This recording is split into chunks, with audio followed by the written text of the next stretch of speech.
तुम्ही शेतकऱ्याचे मुलं आहात आणि शेतकऱ्यांच्या मुलांना ही गोष्ट माहिती असायला पाहिजे. लहानपणी आजी आजोबा तुम्हाला विचारलेली असेल, पण तुम्ही कोरोना बॅचचे तर तुम्हाला माहित नसेल. अशी कोणती गोष्ट आहे जी दिवसभर झोपते आणि रात्री उठून बसते? अशी कोणती गोष्ट आहे? तुम्ही शेतकऱ्यांचे मुलं आहेत आणि शेतकऱ्यांशी निगडीत प्रश्न आहे आणि तुमची इमॅजिनेशन पॉवर, कल्पनाशक्ती वाढावी म्हणून आपण असे प्रश्न अधून मधून घेतो. आपला हा विषय नाहीये, पण तुम्हाला डेव्हलप करण्यासाठी हे विषय घेणं गरजेचे आहे. ओके? असं काय आहे जे दिवसभर झोपतं आणि रात्री उठून बसतं? आहे की नाही? चला, सागरले ताणू हात वरती कर. मी हा चल उभं राहा. सागर जाधव. वटवागुळ? नाही, युअर रॉंग.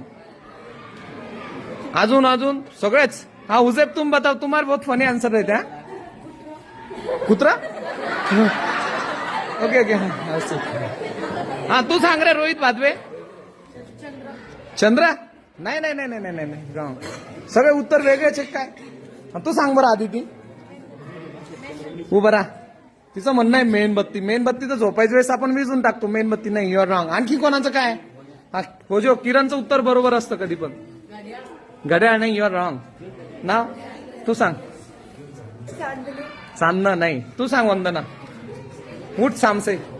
तेच होता. हा, रोहित देऊ शकतो याचं उत्तर. हा घुबड नाही. Your wrong. आणखी कोणाचं काय आन्सर आहे? मी तुम्हाला पहिलेच बोललो शेतकऱ्याची मुलं यायला पाहिजे. हा, उभा राहा रे ओम. कुत्र नाही. Your wrong. तुम्हाला माहिती आहे दिवसा जनावर चरायला गेलेले असतात, त्यांचं दावं खाली पडलेलं असतं आणि रात्री जनावर येतात घरी आणि त्यांना बांधलं जातं, तर त्यांच्या गळ्यातलं दावं उठून बसलेलं असतं. दावं कधी पण गळ्यात असतं. ते झोपलेलं कसं होतं? उठून बसतं. गाईच्या गळ्यातलं दावं, जनावराच्या गळ्यातलं दावं.